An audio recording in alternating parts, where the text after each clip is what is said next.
नमस्कार, स्वागत है आप सभी का कार्यक्रम स्वस्थ किसान में। मैं हूं आपके साथ अदिति शर्मा। दोस्तों, हम सब यही चाहते हैं कि हमारी उम्र लंबी हो, लेकिन बुढ़ापा ना आए, है ना।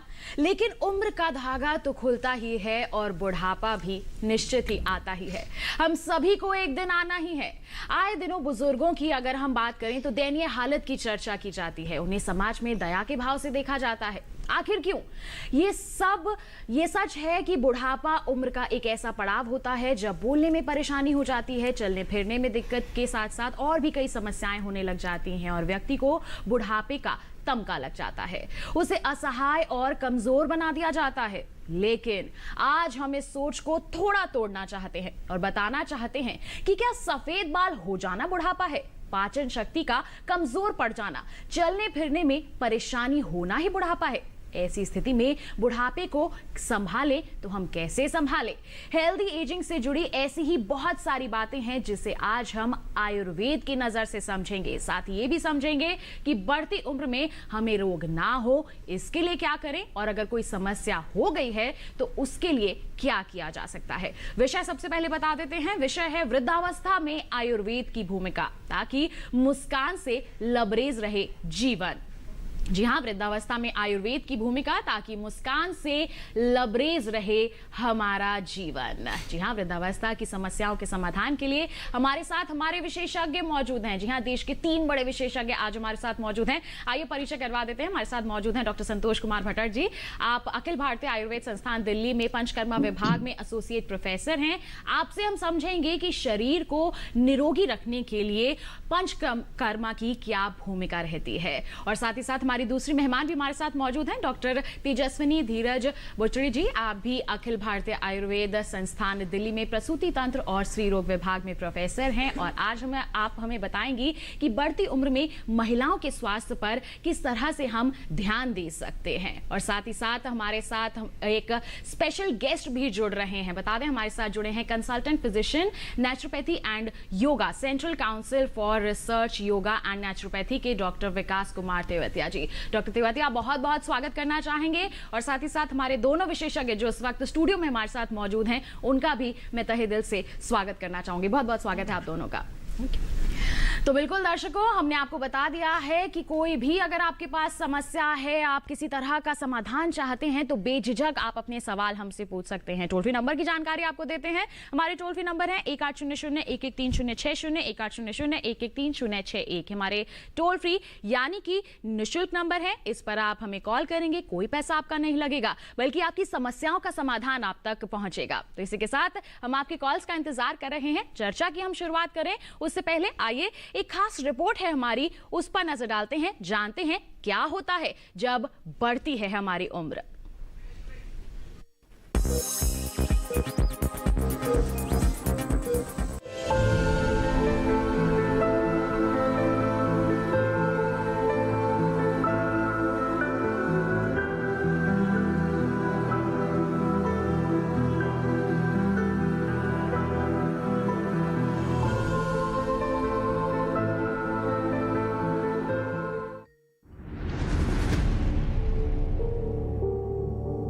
जीवन की रेलमपेल में उम्र का धागा कब और कैसे खुलता जाता है पता ही नहीं चलता।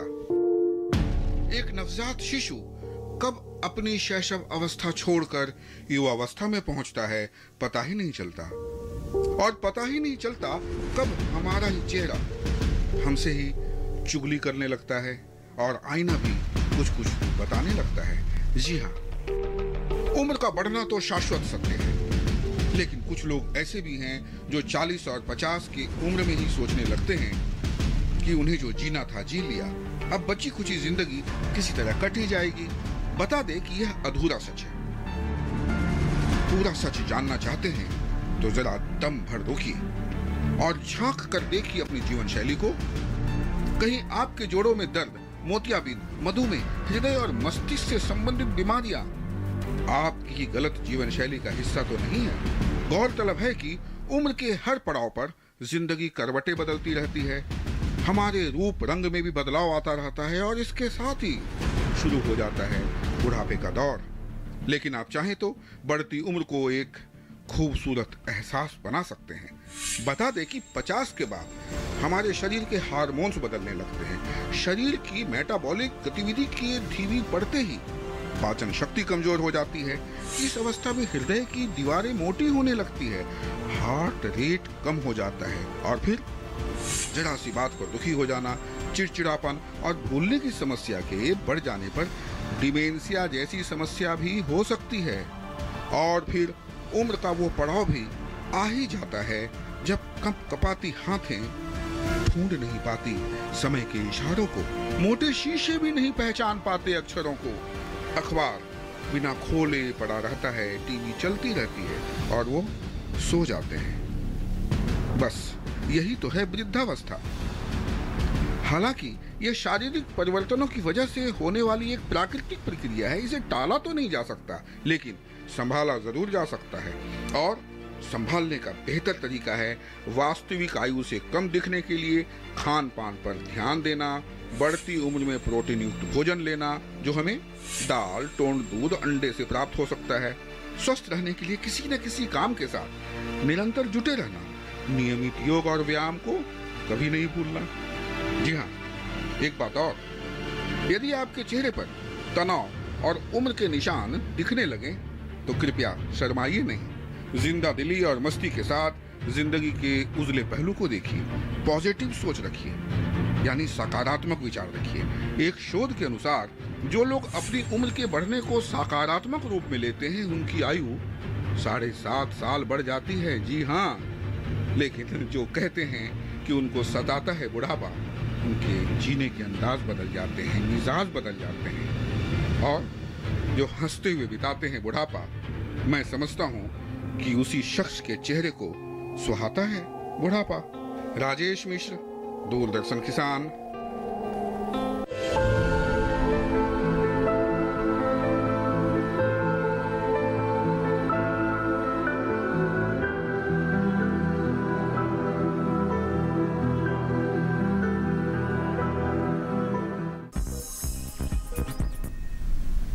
सचमुच जो हंसते हुए बिताते हैं बुढ़ापा, उसी चेहरे को सुहाता है बुढ़ापा। जी हाँ, जागरूकता से लबरेज अभी हमने एक रिपोर्ट देखी है। इसी के साथ हमारी चर्चा की यहाँ पर शुरुआत कर लेते हैं। हम अपनी वृद्धावस्था को किस तरह से अपने लिए आसान बना सकते हैं, स्वस्थ बना सकते हैं, इसमें आयुर्वेद की क्या भूमिका रहती है, योग की क्या भूमिका रहती है, इसके बारे में आज हम हमारे विशेषज्ञों से समझने की कोशिश करते हैं। सबसे पहले डॉक्टर संतोष का यहाँ पर रुख करना चाहेंगे। जैसे मैंने शुरुआत में ही यहाँ पर जिक्र किया कि जब भी हम वृद्धावस्था की बात करते हैं तो हमेशा लोगों के सामने एक इमेज बन जाती है, दयनीय हालत, सफेद बाल, चलने फिरने में परेशानी। क्या हम इस सब को तोड़ नहीं सकते, इस सोच को हम बदल नहीं सकते?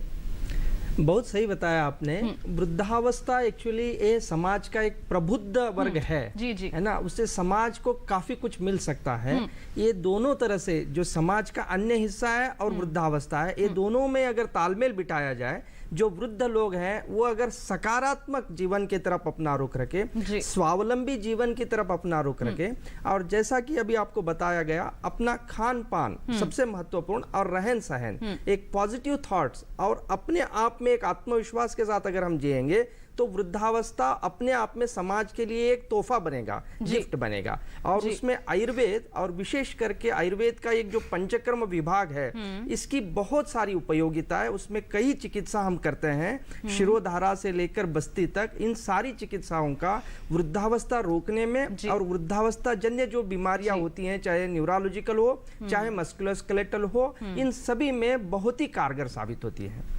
जी बिल्कुल, तो हम इस सोच को जरूर बदल सकते हैं और आज के हमारे इस कार्यक्रम के माध्यम से हमारा लक्ष्य भी यही है कि हम इस सोच में थोड़ा सा तो बदलाव लेकर ही आए। ऐसे में डॉक्टर तेजस्विनी, आपका रुख यहाँ पर करना चाहूंगी। अक्सर जैसे मैंने जिक्र किया कि लोग कहते हैं कि सफेद बाल हो गए हैं तो अब तो तुम बूढ़े हो गए हो। पहले 60 की उम्र में ही होता था ऐसा, लेकिन अब तो हम पहले ही देख रहे हैं कि लोगों के बाल सफेद हो रहे हैं। और कब अक्सर देखा जाता है कि जो 60 साल की उम्र के हैं वो ज्यादा जवान लगते हैं। तो ऐसे में क्या कारण होते हैं कि आजकल लोग पहले ही ऐसे उम्र ढलती हुई नजर आ रही है? आपने बिल्कुल सही कहा कि सभी ऐसे कहते हैं कि बुढ़ापा बहुत जल्दी आ गया। जी, जी। तो एक्चुअली बदलाव एक प्रकृति है, प्रकृति का नियम है, तो हमें इस बदलाव को एक्सेप्ट करना चाहिए। और जैसे जैसे उम्र बढ़ती है तो अपना हर चीज पे एक दृष्टिकोण भी हमारा बदल देना चाहिए। अगर यही हम सकारात्मक दृष्टिकोण से आगे जाते हैं तो बहुत सारी समस्याओं का समाधान हमें उससे मिल सकता है। जी। अभी ये वृद्धावस्था जब स्टार्ट होती है तो उसके पहले जब मध्यमावस्था में हम होते हैं, अगर तभी से हम अगर सेल्फ केयर, सेल्फ लव और सेल्फ एक्सेप्टेंस के मोड में आ जाते हैं तो हम बुढ़ापे की शुरुआत धीरे धीरे से कर देते हैं। तो डायरेक्टली कुछ बीमारी शुरू होने से पहले अगर शुरू में ही हम उसका इलाज करें या शुरू से कुछ ऐसे प्रिवेंटिव मेजर्स यूज करें, जैसे आयुर्वेद में बताया है कि डेली दिनचर्या कैसे फॉलो करनी है, कुछ नियम है खुद के लिए, तो ये अगर हम स्ट्रिक्टली फॉलो करते हैं तो वृद्धावस्था धीरे धीरे से आती है और हम उसको टैकल कर सकते हैं जो भी बीमारियां होती है या होने के चांसेस हैं। मतलब शुरुआत से ही हमें यहाँ पर सतर्क रहने की जरूरत होती है कि हमारा जो आगे चलकर वृद्धावस्था आनी है उसमें हमें ज्यादा परेशानियां ना हो। ऐसे में डॉक्टर विकास का रुख करना चाहेंगे। डॉक्टर विकास, आपसे जानना चाहेंगे, योग और अगर हम प्राकृतिक चिकित्सा की बात करते हैं तो इसकी क्या भूमिका रहती है कि कम उम्र में हम बुढ़ापे का सामना ना करें या फिर अगर आगे चल हमारी उम्र बढ़ती जाए तो हमें ज्यादा परेशानियां ना हो? देखिए, योग और प्राकृतिक चिकित्सा अगर हम बचपन से अपनाएं, बचपन से अगर हम सारी जो भी हमारी प्रैक्टिसेस होती हैं नेचुरोपैथी और योगा की, अगर हमारे पेरेंट्स अपने बच्चों को सिखाएं और इवन पेरेंट्स खुद करें, तो उसमें काफी हद तक जो बुढ़ापा हमारा आने वाला है 60 क्रॉस जब हम करने वाले हैं तो उसमें जो परेशानियां आने वाली हैं उनसे बचा जा सकता है। जी।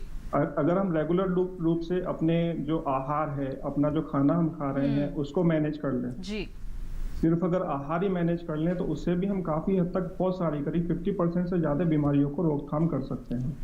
खाने में क्या है कि हम आजकल अगर हम आज की बात करें तो हम स्पाइसी फूड, ऑयली फूड, बाहर का खाना, पैकेज्ड आइटम्स, नमकीन, बिस्किट्स और इवन उसके बावजूद उसके अलावा भी हम अल्कोहल और नशे वाली चीजों का उपयोग जब करना शुरू हमने कर दिया है यंग एज में ही, तो इसके बहुत बड़े साइड इफेक्ट्स होते हैं और बहुत कम एज से हमें साइड इफेक्ट दिखने शुरू हो जाते हैं, जिसमें जो ओल्ड एज में आने वाली परेशानियां थी वो यंग एज में ही आनी शुरू हो जाती हैं। जी। तो इसके लिए हमें नेचुरोपैथी में, प्राकृतिक चिकित्सा में आहार अपना किस तरीके से मैनेज करें, डाइट मैनेजमेंट किस तरीके से करें, एक्सरसाइज कौन कौन सी करें, योगा किस तरीके से उन चीजों में सपोर्ट कर सकता है, जी, वो सारी चीजें, प्लस मेंटल स्टेबिलिटी, हम मेंटली किस तरीके से जो आजकल स्ट्रेस, हम कंप्यूटर यूज कर रहे हैं, वर्किंग स्टाइल हमारा चेंज हो चुका है, जो हम पुराने टाइम पे हम रहा करते थे उसमें ड्रास्टिक चेंजेस हम अभी देख रहे हैं। जी, कोरोना टाइम पे तो हम सभी देख रहे हैं कि बहुत हम कह सकते हैं कि 360 डिग्री हमने चेंज होता यहाँ पर देखा है। बिल्कुल ही बदलाव हो गया है हम सभी की दिनचर्या में। जैसे हम पहले बाहर जाते थे,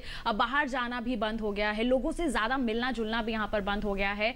तो ऐसे में हमारे मानसिक जो हम कह सकते हैं स्वास्थ्य पर भी कुछ ना कुछ असर पड़ा है, लेकिन उसे भी हमें ठीक करने की जरूरत है, जिसमें योग और हमारा जो प्राकृतिक चिकित्सा है, साथ ही साथ आयुर्वेद भी बहुत अहम भूमिका निभा सकता है। इसके बारे में जानेंगे, लेकिन एक कॉलर हमारे साथ यहाँ पर जुड़ गए हैं, उनका सवाल हम शामिल कर लेते हैं। अजय किशोर जी हमारे साथ बिहार पर से फोन लाइन पर हैं। हेलो हेलो, नमस्कार, स्वागत आपका कार्यक्रम में। क्या सवाल है आपका?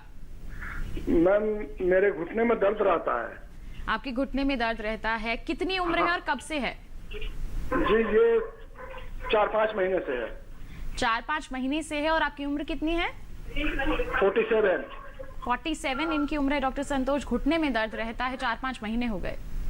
जी अजय जी, जैसा कि आपने बताया 4-5 महीने से घुटने में दर्द है, आपकी उम्र 47 वर्ष है, तो ये सिर्फ घुटनों में ही है कि अन्य दूसरे जोड़ों में भी आपको दर्द लगता है? नहीं सर, केवल घुटने में ही। अच्छा, घुटने में चलने पर दर्द ज्यादा होता है या कम होता है?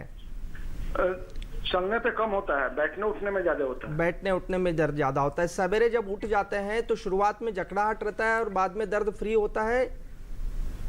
जी हाँ, देखिए इसमें ऐसा है, संभावना है कि ये घुटनों का दर्द 2 प्रकार से मुख्यतः आपकी उम्र में देखा जाता है। एक है जो बुढ़ापे से रिलेटेड है, जिसको आयुर्वेद में हम संधिगत वात कहते हैं या ऑस्टियोआर्थराइटिस कहते हैं आज की भाषा में, और दूसरा है जो यंग एज में होता है, जो है रूमेटॉइड आर्थराइटिस कहते हैं, जिसको आयुर्वेद में हम आम वात कहते हैं। अब इसका कंफर्मेशन करने के लिए हमें कुछ जांचें करनी पड़ती है, जैसे कि एक्सरे अगर आप घुटने का ले लिया जाए तो घुटने के जो दोनों हड्डियां हैं वो अगर एक दूसरे से टकरा रहे हैं और उसमें का गैप कम हो रहा है, इसका मतलब वहां का फ्लूइड और कार्टिलेज पूरी तरह से खत्म हुआ है। ये होता है वृद्धावस्था में जहां घिसाई ज्यादा हो गई है।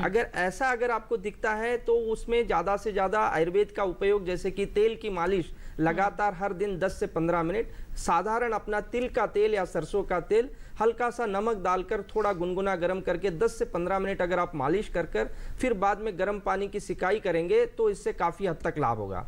अगर रूमेटॉइड आर्थराइटिस है तो आपको उचित, जैसे आयुर्वेद में भी आयुर्वेद के विशेषज्ञ हैं और एलोपैथी में रोमेटोलॉजिस्ट हैं, उनके मार्गदर्शन पे आपको चिकित्सा लेने की आवश्यकता रहेगी। जी, क्या संभावना है? इसके साथ में भोजन में थोड़ा सा मेथी अगर आप ज्यादा से ज्यादा लेना चालू करेंगे तो भी आपको लाभ होगा, मेथी और हल्दी।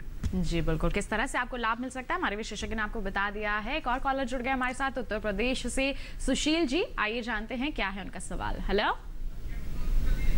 हेलो हेलो, नमस्कार, स्वागत आपका कार्यक्रम में। क्या है आपका सवाल?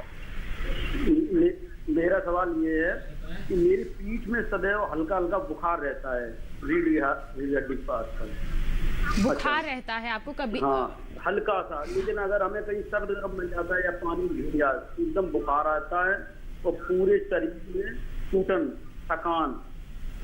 और ये समस्या कब से है आपको? लगभग 4 साल से। 4 साल से ये समस्या आपके साथ बरकरार बनी हुई है, क्या कहना बहुत चाहेंगे? दवाई खाते हैं लेकिन आराम नहीं हो रहा है। सुशील जी, आपकी उम्र कितनी है? 50।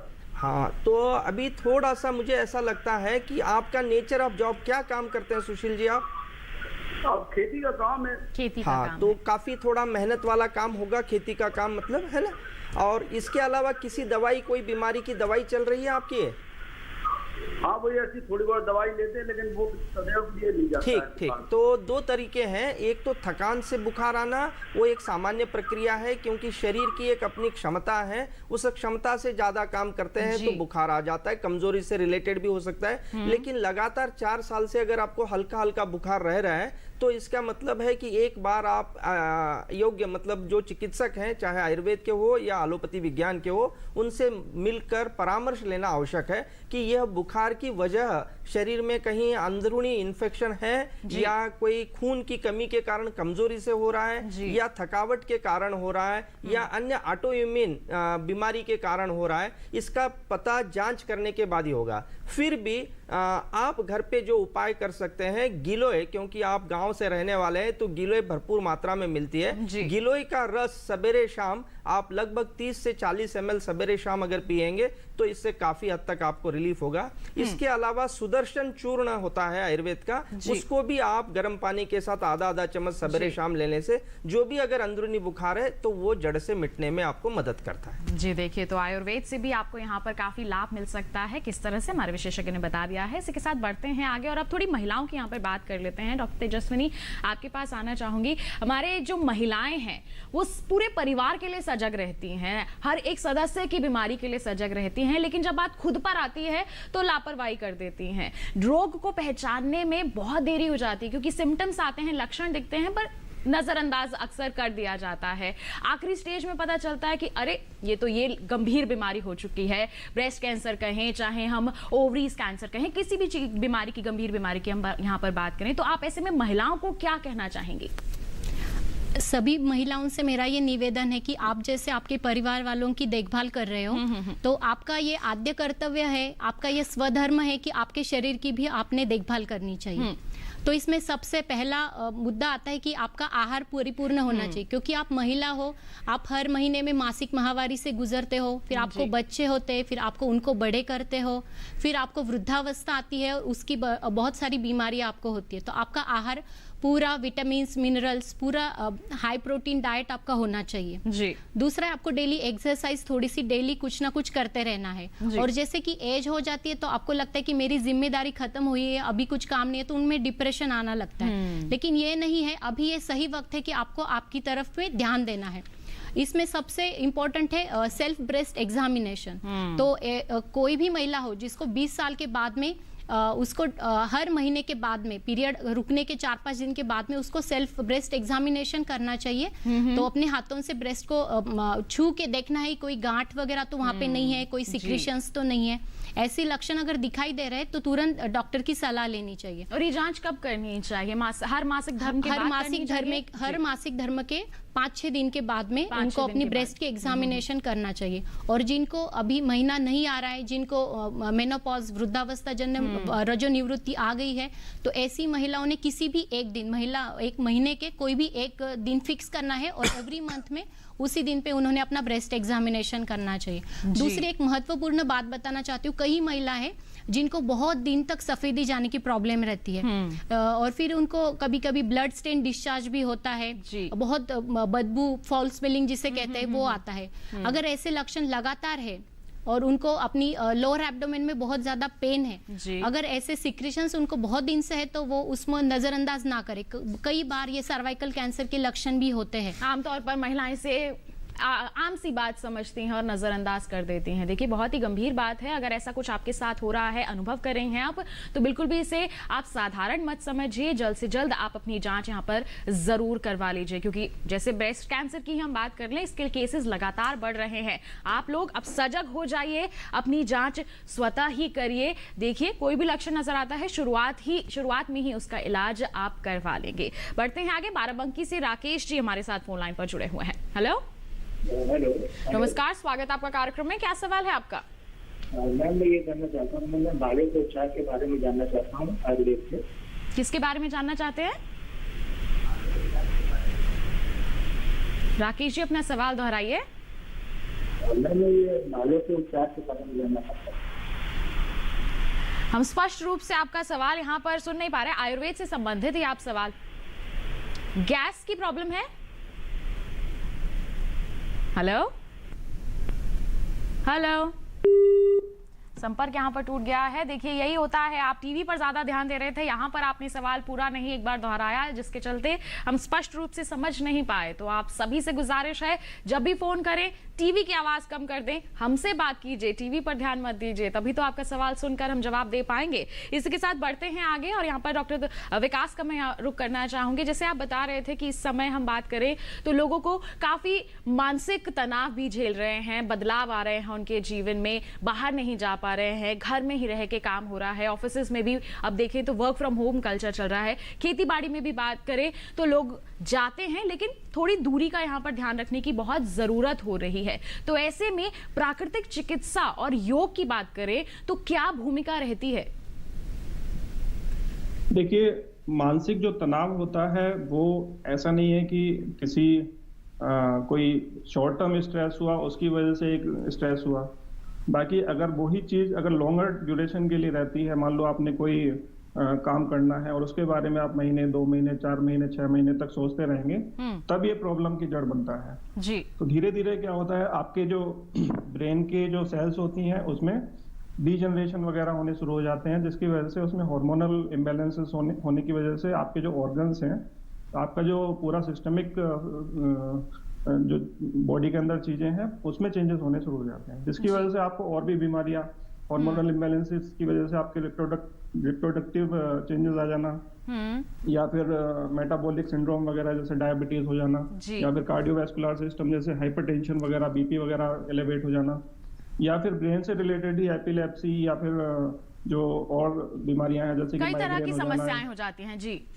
हाँ जी जी जी। तो नेचुरोपैथी और योगा में इसका अगर आप ध्यान देंगे तो एक योगा में जो भी टेक्निक्स होती हैं वो आपके ब्रेन के जो फंक्शन है, ब्रेन की जो हेल्थ है उसके ऊपर काम करती हैं। जैसे कि मेडिटेशन है, उसमें हम जो पेशेंट होते हैं उनको दिमाग को उनकी जो सोच प्रोसेस है उसको डाइवर्ट करने का प्रयास करते हैं। जैसे कि किसी भी एक बिंदु पर उनको सेंट्रलाइज फोकस करना होता है, जिससे कि बाहरी जो एनवायरनमेंट है, बाहरी जो स्ट्रेसफुल कारक हैं उनको दूर करके वो कुछ समय के लिए एटलीस्ट उस तरफ फोकस करें। और इवन जो योगा करते हैं उसमें जो आसनास होते हैं, जो प्राणायाम होते हैं, उसमें भी उसके दिमाग को दूसरी तरफ आकर्षित करने का प्रयास किया जाता है। जी बिल्कुल, तो मानसिक तनाव को यहाँ पर दूर करने के लिए बहुत ही अच्छे विकल्प हैं अगर हम नेचुरोपैथी या फिर योग की बात करें। ऐसे में हम हमारे जो बुजुर्ग हैं उनके बारे में भी जानेंगे आपसे, लेकिन एक कॉलर पहले जुड़ गए हैं, उनका सवाल शामिल कर लेते हैं। उत्तराखंड से अनिल कुमार जी हमारे साथ फोन लाइन पर हैं। हेलो हेलो हेलो जी हेलो मैम। नमस्कार, स्वागत आपका कार्यक्रम में। क्या सवाल है आपका? जी नमस्कार मैम, मुझे आपका शो काफी अच्छा लगता है, मैं डेली देखता हूँ मैम। बहुत बहुत धन्यवाद, अपना सवाल पूछिए। जी मैम, मेरी एज जो है 33 प्लस है जी मैम। मेरा क्वेश्चन ये है कि मैम मुझे ऐसा होता है कि अभी कुछ दिनों से हो रहा है कि पुलाव की समस्या हो रही है, घुटनों से नीचे को ऐसा लगता है कि जैसे नसें फूल गई हैं जी, और ऐसा लगता है कि जैसे उनको दबाने की जरूरत है, ऐसा महसूस होता है मैम। जी डॉक्टर संतोष क्या कहना चाहेंगे? जैसे कि अनिल कुमार जी की अपनी एज 33 साल बता रहे हैं और घुटने के नीचे नसें फूलती हैं, ऐसा वो जो कह रहे हैं, उससे मैं ये समझ पा रहा हूँ कि इनको वेरिकोज वेन्स की संभावना हो सकती है, जिसके कारण इनको दर्द भी महसूस करते हैं। तो अनिल कुमार जी, आपका जो कार्य है खड़े रहने का है, आप लंबे समय तक खड़े रहते हैं? नहीं सर, ऐसा कुछ नहीं है, मतलब चलते भी हैं और खेती किसानी का कार्य भी करते हैं, बट लंबे समय तक खड़े नहीं रहते हैं। हाँ, तो ये संभावना है कि आपको वेरिकोसिटी डेवलप हो रही है, जो घुटने के नीचे नीली कलर की नसें फूल रही होगी, शायद मैं सही कह रहा हूँ, तो अगर आप कंफर्म करिए कि नसें जो है नीले कलर की फूल रही हैं, हरे नीले कलर से। जी हाँ, तो ये वेरिकोज वेन्स है, आपको उचित मार्गदर्शन लेना पड़ेगा चिकित्सक का, आयुर्वेद चिकित्सक हो या एलोपैथी चिकित्सक हो, और वैस्कुलर सर्जन बोल के विशेषज्ञ होते हैं उनकी मार्गदर्शन में। लेकिन मैं आपको घरेलू मार्गदर्शन बताऊंगा। आपको जब शाम को सोते हैं तो नीचे से ऊपर की तरफ थोड़ा सा मालिश करें, और कोई चीज ना हो तो घर में जो सत्तू का पाउडर होता है या चने का पाउडर होता है, उससे हल्का सा थोड़ा नीचे से ऊपर मालिश करें, और सवेरे स्नान के पहले तिल के तेल की मालिश कर लिया करें नीचे से ऊपर की तरफ। और रात में सोने के पहले एक सॉक्स टाइप, यानी घर का भी कोई कपड़ा हो, जो लंबा सा कपड़ा आप तैयार करके उसको नीचे से ऊपर की तरफ स्पाइरल बैंडेज की तरह अगर आप रखेंगे तो ये नसें फूलने की समस्या में काफी रिलीफ मिलेगा। लेकिन आप उचित मार्गदर्शन, किसी चिकित्सक के मार्गदर्शन के बाद ही आप इसका चिकित्सा का निर्णय करें। जी बिल्कुल। तो अनिल जी, आपको क्या करना है, हमारे विशेषज्ञ ने आपको बता दिया है, और ऐसी ही जानकारियां आप तक पहुंचाते रहेंगे। लेकिन अभी रुक रहे हैं एक छोटे से ब्रेक के लिए, कहीं मत जाइए, देखते रहिए हमारा लाइव फोन इन कार्यक्रम स्वस्थ किसान, और बने रहिए दूरदर्शन किसान पर।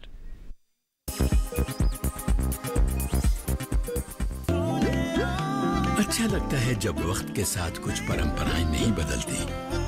विडोल ट्रैक्टर इंजन ऑयल, मॉडर्न रहने की एक परंपरा। माँ कब आएगा? अभी आएगा। अरे बोलो ना माँ, कब आएगा? बोला ना, अभी आ जाएगा। ये ले, आ गया कुआं। अरे कुआं नहीं माँ, हमारे घर नल से जल कब आएगा? नल से जल? अरे गुड्डी, बहुत जल्दी आएगा पानी। जल जीवन मिशन आ चुका है। हम एक कदम उठाएंगे तो सरकार 10 कदम उठाएगी। सच? तुम्हारे मुंह में घी शक्कर। घी शक्कर नहीं माँ, स्वच्छ जल।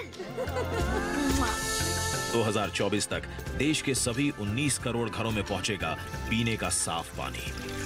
अब होगा हर घर जल। जल जीवन मिशन, जल शक्ति मंत्रालय, भारत सरकार।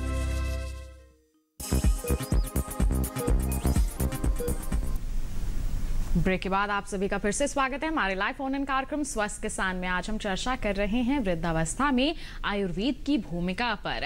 आपके पास कोई भी सवाल है, जल्दी से अपना फोन उठाइए। किसी समस्या का सामना कर रहे हैं, आपके घर में आपके माता पिता हैं, उन्हें किसी प्रकार का कोई समस्या है, आप जल्दी से हमें कॉल करके अपने समाधान जान सकते हैं। विशेषज्ञ हमारे साथ मौजूद हैं आपके सवालों के जवाब आप तक पहुंचाने के लिए। इस वक्त भी कॉलर जुड़े हुए हैं महाराष्ट्र से जगदीश जी। आइए जाने क्या है उनकी समस्या। Hello hello hello hello Jagdish ji. Hello ji, अपना सवाल पूछिए। हेलो, टीवी की आवाज बंद कर दीजिए, अपना सवाल पूछिए। हाँ हाँ जी, क्या मेरा सवाल ये है मैम कि मेरी जो गर्दन है ना, दोनों बाजू, ये जो गर्दन है ना, गर्दन दोनों बाजू बहुत तकलीफ होती। जी, गर्दन के आसपास आपके जो कंधे हैं वहाँ दर्द होता है? और में कान के नीचे जो गर्दन है ना, जी जी, ये दोनों हाथ के दोनों बाजू में बहुत तकलीफ होती। कब से है ये समस्या आपको? ये 2-3 साल से है। 2-3 साल हो गए। उम्र कितनी बताई आपने? मैंने 70 साल की उम्र है मेरी। 70 साल की उम्र है। डॉक्टर संतोष, क्या कहना चाहेंगे आप यहाँ पर? जगदीश जी, और उसके बाद में मेरे जो चलता हूँ ना, ये मेरी सांस फूल जाती है। जी हाँ जगदीश जी, संभावना है कि आपको सर्वाइकल स्पॉन्डिलोसिस डेवलप हो रहा है। आपको चक्कर आते हैं कभी? चक्कर नहीं आते मैम। हाँ, चक्कर नहीं आते, लेकिन संभावना यह है कि जो गर्दन की हड्डी है वो थोड़ी सी कमजोर होती है इस उम्र के चलते हुए।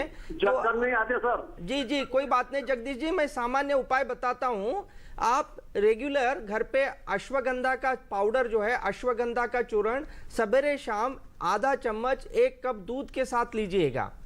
और दूसरा, तिल का तेल, उसमें थोड़ा सा नमक डाल के गर्म करके गर्दन की मालिश करिएगा। गर्दन से लेकर कंधों तक और नीचे हाथ तक मालिश करना है और गर्म पानी से थोड़ा सिकाई करना है। और सवेरे शाम अश्वगंधा का चूर्ण दूध के साथ लेना है।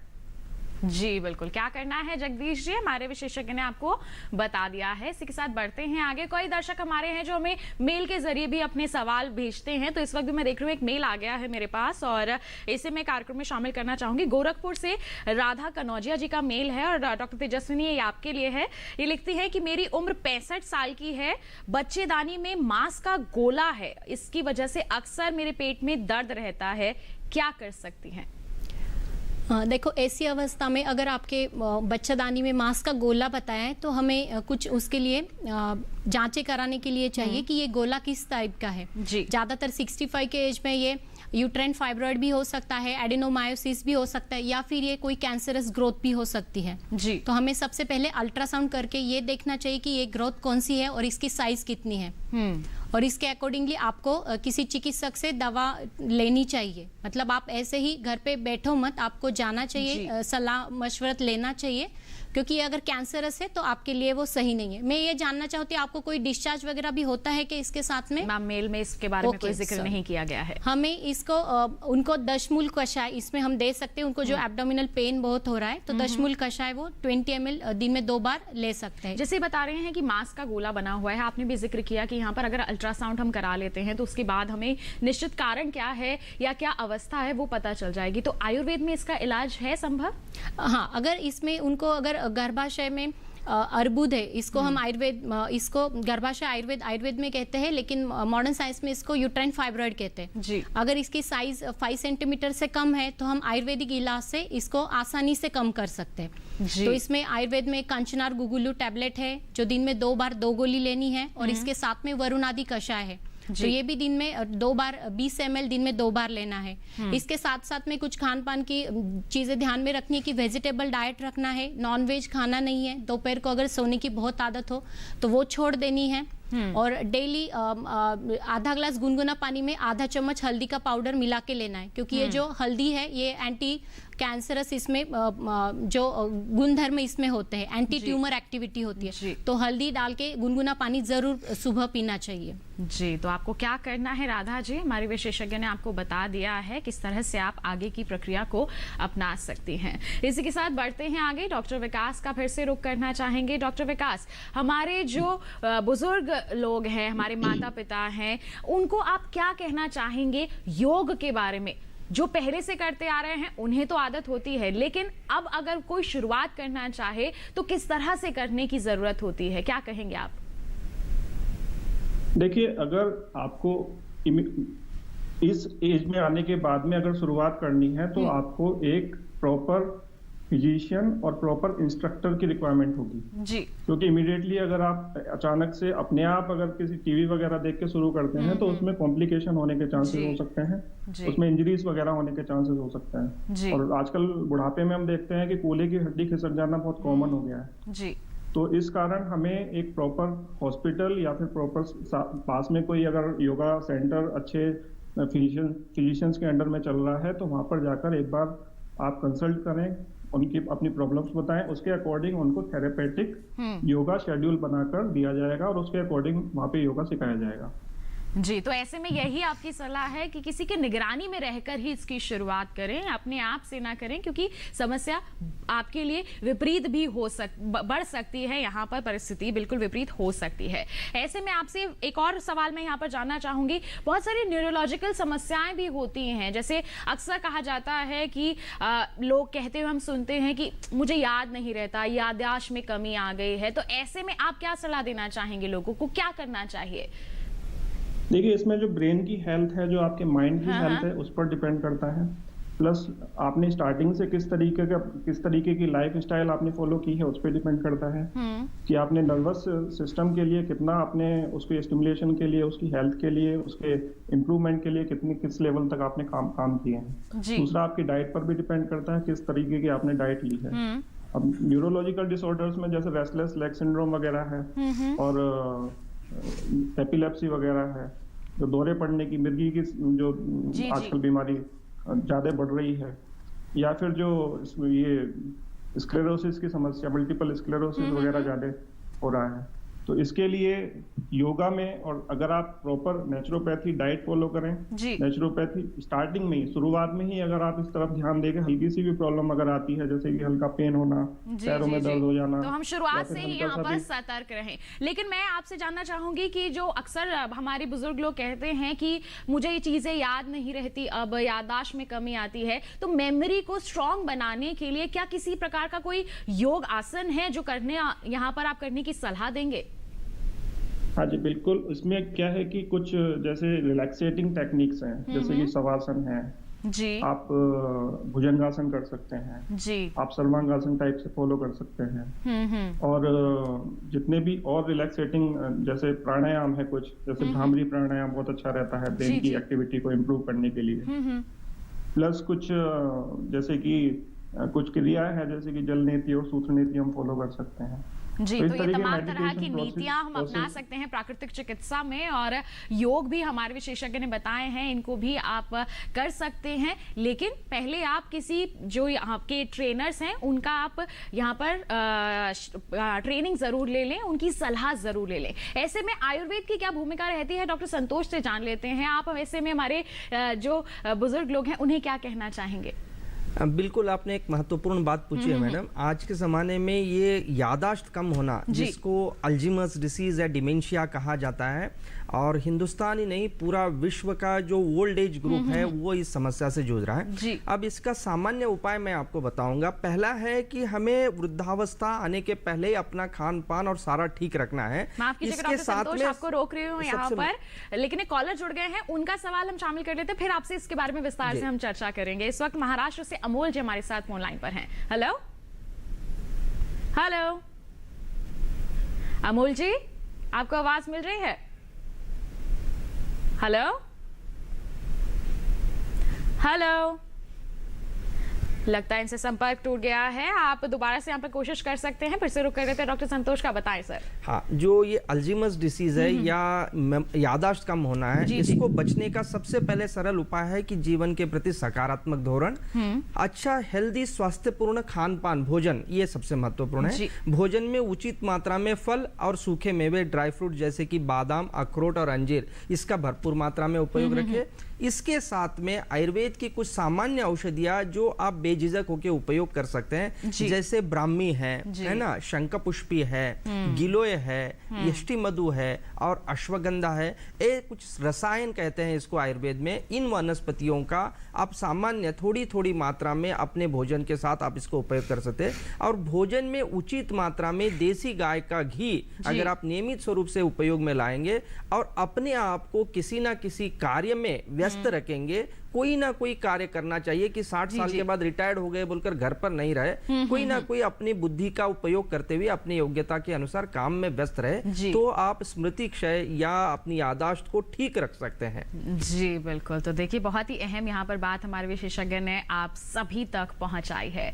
महाराष्ट्र से अमोल जी फिर से हमारे साथ जुड़ गए हैं, आइए उनकी क्या समस्या है जान लेते हैं। हेलो हेलो, नमस्कार, स्वागत आपका कार्यक्रम में। क्या सवाल है आपका? मैडम जी, मुझे थकान बहुत आती है जी, और पसीना बहुत आता है जी। क्या उम्र है आपकी? मेरी 41। 41 उम्र है और थकान बहुत रहती है, बहुत पसीना आता है। डॉक्टर संतोष, क्या कहना चाहेंगे आप अमोल जी को? इस उम्र में थकान और पसीना आने का आप किस प्रकार का आपका कार्य है? क्या बिजनेस करते हैं या जॉब करते हैं या किस प्रकार का आपका कार्य है?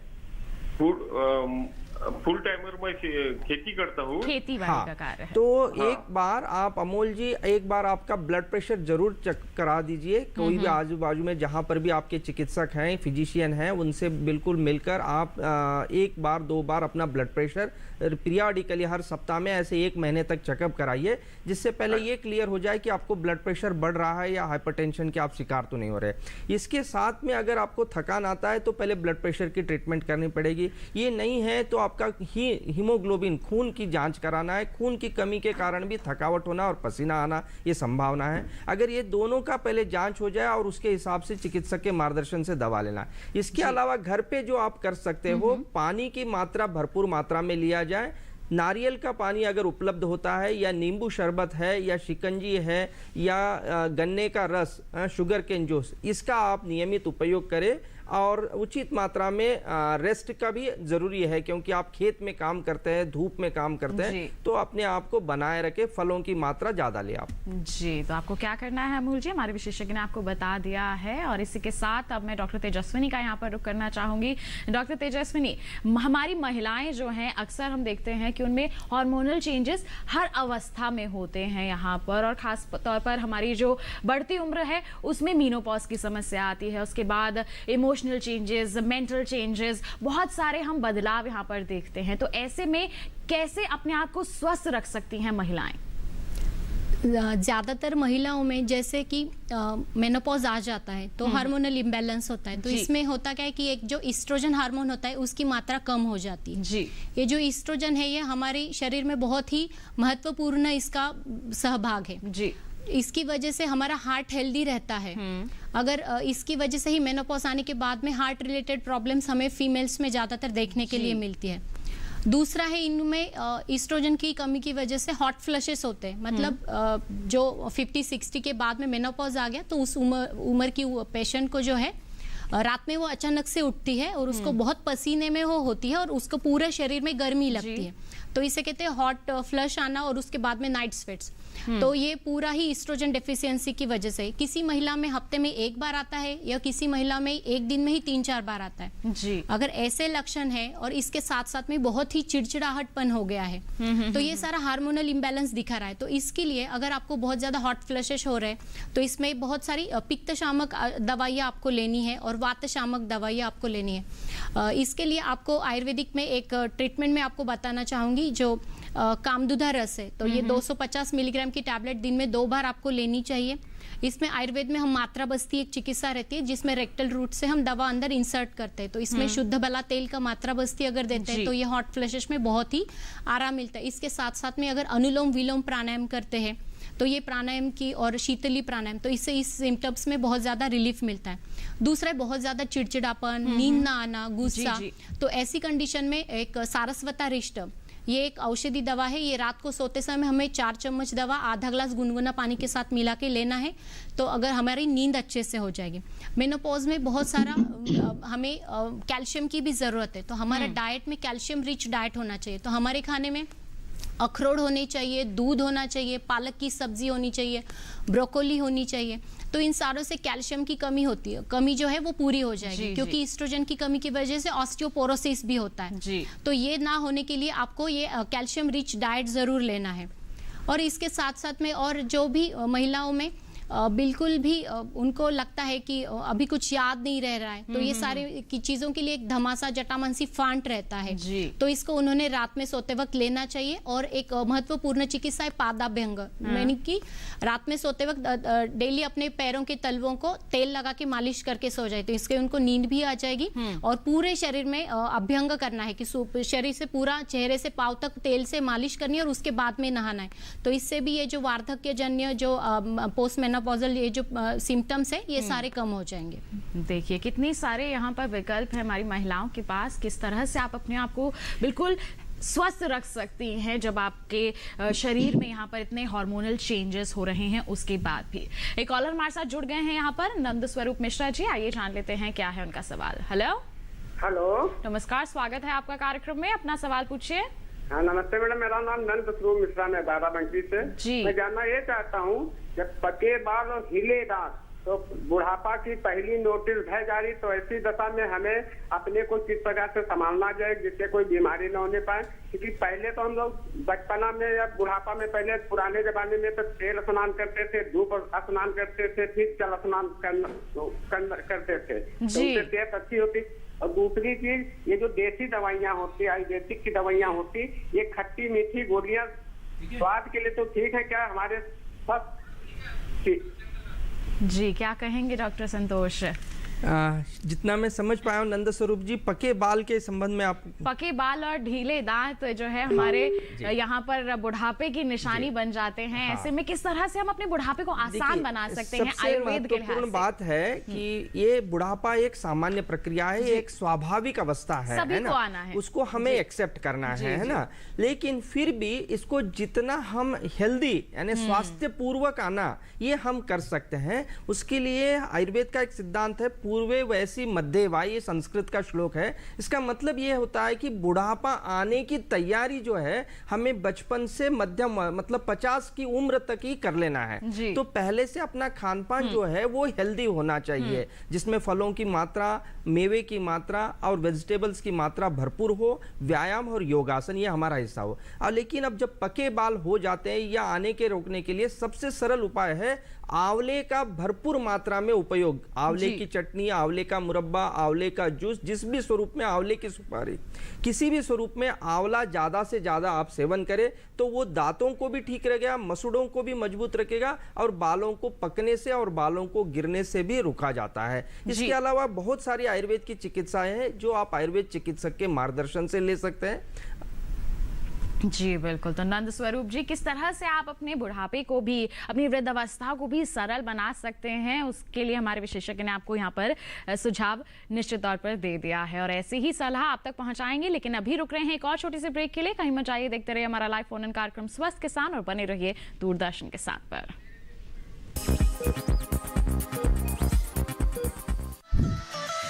खुशहाल होंगे खेत, पशु रहेंगे स्वस्थ, सरकारी स्कीम का होगा लाभ, जब एक्सपर्ट्स का मिलेगा साथ, आपके सवाल विशेषज्ञों के जवाब, सिर्फ एक फोन कॉल की दूरी पर। देखिए किसानों का अपना प्रोग्राम हेलो किसान, सोमवार से शुक्रवार शाम 6 बजे से सिर्फ दूरदर्शन किसान पर।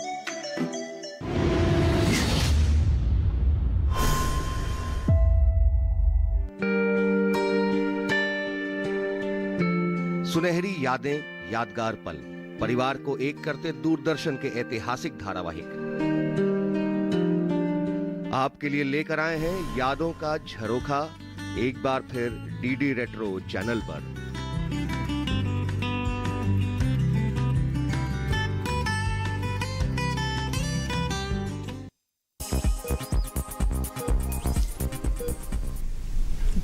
ब्रेक के बाद आप सभी का फिर से स्वागत है हमारे लाइव फोन इन कार्यक्रम स्वस्थ किसान में। चर्चा हमारी लगातार जारी है, वृद्धावस्था को कैसे हम बिल्कुल अपने लिए स्वास्थ्यवर्धक बनाएं, और इसके संदर्भ में बहुत सारे कॉलर्स हमें कॉल कर रहे हैं। इस वक्त भी एक कॉलर हमारे साथ जुड़ी हुई हैं, मध्य प्रदेश से प्रीति जी।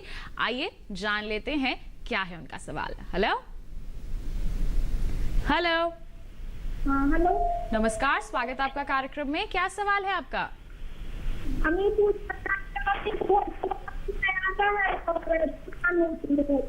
आप बहुत ज्यादा पसीना आने की समस्या है? हाँ, और थकान भी रहती है। थकान भी बहुत रहती है। क्या उम्र है आपकी? मम्मी की 45 है। आप अपनी माता जी के लिए पूछना चाह रही हैं यहाँ पर? हाँ जी, डॉक्टर तेजस्विनी 45 साल की इनकी माताश्री हैं और थकान और पसीने आने की बहुत समस्या है। जी प्रीति जी, मैं आपको ये बताना चाहती हूँ कि उनको ये सारे रजोनिवृत्ति के बाद जो होने वाले हैं ये वो लक्षण उनको हो रहा है। उनको जो बहुत ज़्यादा थकान भी हो रही है और कमज़ोरी महसूस हो रही है, इसका एक कारण रक्त की शर्करा बढ़ना भी हो सकता है। तो मेरा आपसे अनुरोध है कि आप एक बार उनकी ब्लड शुगर लेवल का चेकअप ज़रूर करा लें। दूसरा, उनको जो बहुत ही ज़्यादा पसीना आ रहा है तो इसके लिए आप उनको जो गर्म चीज़ें खाने की वो कम कर देना है खाने की। ज़्यादा तली हुई, भुनी हुई, मसाले वाली चीज़ें, ज़्यादा तीखी चीज़ें, लाल मिर्च, हरी मिर्च, ये आपको कम कर देना है जी। और इसको उनको खाने के लिए जो धनिया होता है, हरा धनिया, तो उसको आपको पीस के उसका जो जूस निकलता है तो वो आपको दिन में 2 बार 10-10 ml आपको सुबह और शाम को उनको देना है। इसके साथ साथ प्रवाल पिष्टी, प्रवाल पंचामृत जैसे आयुर्वेदिक दवा है, एक चंदनासव है, जो आपको 20 ml सुबह और 20 ml शाम को, ऐसे दोनों टाइम उनको आधा ग्लास गुनगुना पानी के साथ मिला के देना है। और दूसरा, डेली उनको अभ्यंग करने के लिए बोलो, एक चंदन वाला लाक्षादी तेल आता है तो उस तेल से डेली सुबह शाम दोनों टाइम उसको मालिश करनी है। तो इससे उनकी जो गर्मी होती है, ज्यादा पसीना है, ये मालिश पूरे शरीर में करनी है? पूरे शरीर में मालिश करनी है जी। तो प्रीति जी, आपको क्या करना है अपनी माता जी के लिए, हमारे विशेषज्ञ ने आपको विस्तार से बता दिया है। इसी के साथ बढ़ते हैं आगे, डॉक्टर विकास का रुख करते हैं। डॉक्टर विकास, आपसे एक अहम सवाल पूछना चाहूंगी। हम लगातार यहाँ से सभी दर्शकों को यही कहते हैं कि अपनी जीवन शैली को आप बिल्कुल सकारात्मक बनाइए, स्वस्थ बनाइए, लेकिन अक्सर जो जीवन शैली होती है वो अस्वस्थ होती है। तो ऐसे में क्या योग का हम अगर साथ अपना लें तो रोग मुक्त बना जा सकता है? क्या कहेंगे इस पर? अगर सिर्फ जी बताएं।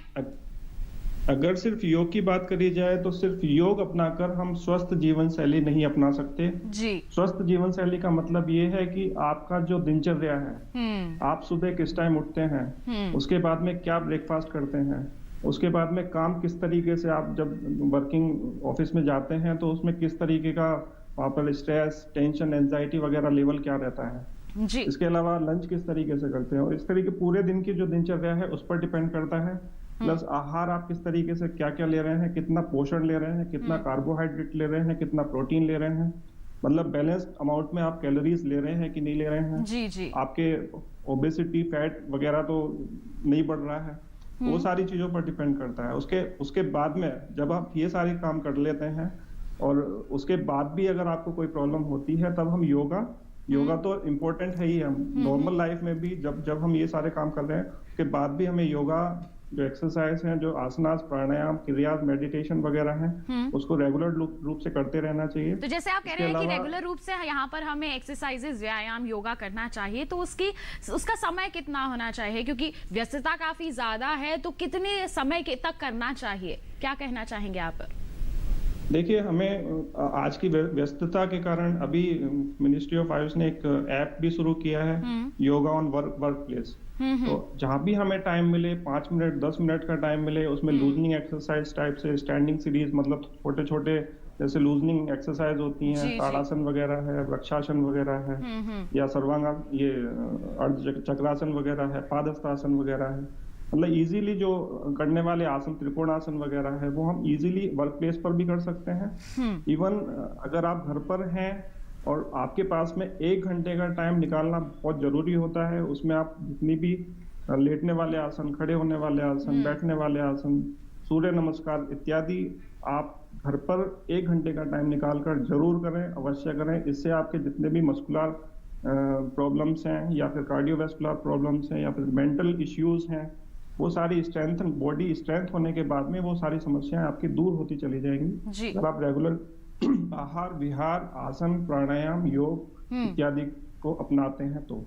जी बिल्कुल। तो अपनी जीवन शैली को यहाँ पर स्वस्थ बनाए रखना बहुत जरूरी है। केवल योग से नहीं होगा, उसके साथ आपको अपने आहार वगैरह का भी यहाँ पर पूरा ध्यान रखना पड़ेगा। अगर यही कहें कि योगा कर लेते हैं तो स्वस्थ जीवन शैली है, नहीं। देखिए, विशेषज्ञ ने बहुत ही अच्छी बात यहाँ पर कही है। इसी के साथ बढ़ते हैं आगे। अब डॉक्टर संतोष का यहाँ पर मैं रुख करना चाहूंगी। डॉक्टर संतोष, जैसे जैसे उम्र बढ़ती जाती है हमारे शरीर में कई तरह की समस्याएं आ जाती हैं, और सबसे गंभीर हम समस्या यहाँ पर कहेंगे कि डाइजेशन की समस्या आ जाती है। लोगों को लगता है कॉन्स्टिपेशन हो रहा है, कुछ डाइजेस्ट नहीं हो रहा है, और कॉन्स्टिपेशन भी होता जा रहा है, एसिडिटी की समस्या हो रही है। तो इन सब के बारे में आप क्या कहना चाहेंगे? ये एक बहुत ही सामान्य समस्या है, सभी उम्र में है और खास करके बुढ़ापे में ज़्यादा होता है। बुढ़ापे में कब्ज की शिकायत या पेट साफ नहीं होना ये बहुत सामान्य है। तो इसके लिए सबसे सरल उपाय मैं आपको बताऊंगा कि अपने भोजन में फलों की मात्रा कम से कम प्रतिनित्य 500 ग्राम फल हमें लेना जरूरी है। सवेरे और शाम को 2 बार गर्म पानी पीना जरूरी है और रोज सवेरे या रात में दोनों में से एक समय भी लेंगे तो भी चलेगा। 1 गिलास गर्म दूध में 1 से 2 चम्मच देसी गाय का घी मिला के लेना है। इसके साथ में आयुर्वेद की कुछ सामान्य औषधियां है जिसको सामान्य स्वरूप में आप उपयोग कर सकते हैं। जैसे सप्ताह में 1 बार 1 चम्मच एरंडी का तेल आप ले सकते हो रात में सोने के पहले। हरड़ का पाउडर, हरितकी जिसे कहते हैं, या त्रिफला सामान्य भाषा में सभी लोगों को पता है, उसका चूर्ण या उसका पाउडर आधे चम्मच से 1 चम्मच रात में सोने के पहले गुनगुने पानी से लेना है। इसके अलावा जो पाचन शक्ति कम होती है उसको ठीक रखने के लिए अपनी भारतीय किचन में, अपनी पाकशाला में सामान्यतः उपयोग में आता है। जैसे लहसुन है, जीरा है, मेथी है, हल्दी है, अदरक है, इसका उचित मात्रा में प्रयोग करना है। यही हमारी पाचन शक्ति को बनाए रखता है। बाहर का food, fast food, junk food, bakery items, snacks या बाहर के तले हुए चीजें या मिठाइयाँ, इनका न के बराबर आप खाने में प्रयोग करें। जी, साथ ही मैं आपसे जानना चाहूंगी, आपने शुरुआत में यहाँ पर कहा कि फलों का सेवन करना बहुत जरूरी है। तो अक्सर इस अवस्था में हम देखते हैं कि शुगर की बीमारी भी होती है, डायबिटीज की समस्या भी होती है। तो ऐसे में क्या कुछ फल हैं जो हमें नहीं खाने चाहिए? क्या कहना चाहेंगे? मैं इसमें बताना जी बताएं डॉक्टर तेजस्विनी। उनको चीकू नहीं लेना चाहिए जी, आम उनको नहीं लेना चाहिए जी, वाटरमेलन नहीं लेना चाहिए, तो ये केला भी नहीं लेना चाहिए। ये छोड़ के बाकी सीजनल सारे फ्रूट्स डायबिटीज के पेशेंट आराम से ले सकते हैं। और जैसे कॉन्स्टिपेशन की, कब्ज की हम यहाँ पर बात कर रहे हैं, तो इन समस्याओं से भी काफी हद तक हम निजात पा सकते हैं। तो देखिए, फलों का सेवन करना बहुत जरूरी है यहाँ पर। इसी के साथ एक और मेल मेरे पास यहाँ पर आ गई है, मैं शामिल करना चाहूंगी। ये लिखी है हमें पटना से बांके बिहारी जी ने, और ये लिखते हैं कि मेरी वाइफ का ऑपरेशन से डिलीवरी हुई थी, लेकिन अब पेट में सूजन आ गई है, पेट में दर्द भी रहता है अक्सर। क्या कहना चाहेंगे डॉक्टर तेजस्विनी? तो उनको डिलीवरी हुई है और डिलीवरी के बाद में उनको दर्द हो रहा है। जी। तो अक्सर डिलीवरी के कितने दिन के बाद उनको ये दर्द हो रहा है? इसके बारे में कुछ लिखा नहीं है। अक्सर अगर डिलीवरी के बाद में अगर 7 दिन के पहले ही उनको बहुत ज्यादा दर्द हो रहा है, और तो ऐसी कंडीशन में उनका एक बार अल्ट्रासाउंड जरूर करा के लेना चाहिए। कभी कभी डिलीवरी होते वक्त कुछ प्लासेंटा का कुछ पार्ट अंदर रह जाता है, तो वो बाहर निकालने के लिए यूट्रस में बहुत ज्यादा पेन होता है, तो अल्ट्रासाउंड कर लेना है। और उसमें अगर कुछ प्रोडक्ट्स रिमेनिंग इनसाइड यूट्रस है तो हमें उसको क्यूरेट करके उसको निकाल देना चाहिए। तो इसके लिए मैं आपको आयुर्वेदिक ट्रीटमेंट बताना चाहूंगी। इसके लिए दशमूलारिष्ट लेना है 20 ml दिन में 2 बार, आधा ग्लास गुनगुने पानी के साथ में। और उसी दशमूलारिष्ट में एक पंचकोल चूर्ण मार्केट में इजीली अवेलेबल है, उसको 5 ग्राम उसी दशमूल को हाथ में मिक्स करके सुबह शाम दोनों टाइम लेना है। इसके साथ साथ में खाने में जीरा, अजवाइन, सौंफ, इनका दिन भर इस्तेमाल करना चाहिए। जैसे हम खाना खाने के बाद सौंफ खाते तो वैसे ये जीरा, अजवाइन का ये पीना है, तो ऐसे करना है। साथ में गुनगुना पानी दिन भर थोड़ा थोड़ा करके पीता रहना है, तो इससे वो जो पेन है उनका वो रुक जाएगा। जी बिल्कुल। तो बांके बिहारी जी, क्या करना है आपको, हमारे विशेषज्ञ ने आपको बता दिया है। और इसी के साथ हम धन्यवाद देना चाहेंगे हमारे तीनों ही विशेषज्ञों का। डॉक्टर विकास, आपका बहुत बहुत धन्यवाद, आप हमारे साथ जुड़े, आपने नेचुरोपैथी और योग के संदर्भ में इतनी अहम जानकारियां साझा की, बहुत बहुत धन्यवाद आपका। और साथ ही साथ आप दोनों का भी मैं धन्यवाद देना चाहूंगी, इतनी अहम जानकारियां हमारे दर्शकों तक पहुंचाई हैं आपने, बहुत बहुत धन्यवाद आप दोनों का भी। तो बिल्कुल दोस्तों, हम उम्मीद करते हैं कि हमारे विशेषज्ञों ने जो भी सलाह आप तक पहुंचाई है उनसे आप जरूर लाभान्वित हुए होंगे। और आपको बता दें कि आपके बहुत सारे मेल्स हमारे पास पिछले हफ्ते भी आए हैं। जैसे दिल्ली से ऊर्जा शर्मा ने पूछा है कि पिछले 10 से 15 दिनों से घबराहट हो रही है, चक्कर आने की शिकायत है, क्या कर सकती हैं। जोधपुर से गौरव सिंह ने लिखा है कि उन्हें अक्सर खाना खाने के बाद पेट में जलन होने लगती है, क्या किया जाए। दोस्तों, हम बहुत ही जल्दी विशेषज्ञों के सामने आपकी समस्याओं को रखेंगे, समाधान लेकर आपके समक्ष हाजिर होंगे, जिसकी सूचना आपको कार्यक्रम से 2 दिन पूर्व टीवी के माध्यम से जरूर मिल जाएगी। आप हमें लगातार लिखते रहें, मेल भेजते रहें। इसके लिए सबसे पहले पता नोट कर लीजिए। पता है हमारा डीडी किसान, कमरा नंबर 7, दूसरी मंजिल, केंद्रीय कार्यक्रम निर्माण केंद्र, दूरदर्शन, खेलगांव, नई दिल्ली 110049। अब बारी आती है ईमेल आईडी की। हमारी ईमेल आईडी है swasthkisan@gmail.com। तो बस आज के लिए इतना ही। अगले सप्ताह मुलाकात होगी, तब तक के लिए आप स्वस्थ रहिए, मंगल रहिए, दूरदर्शन किसान देखते रहिए। नमस्कार।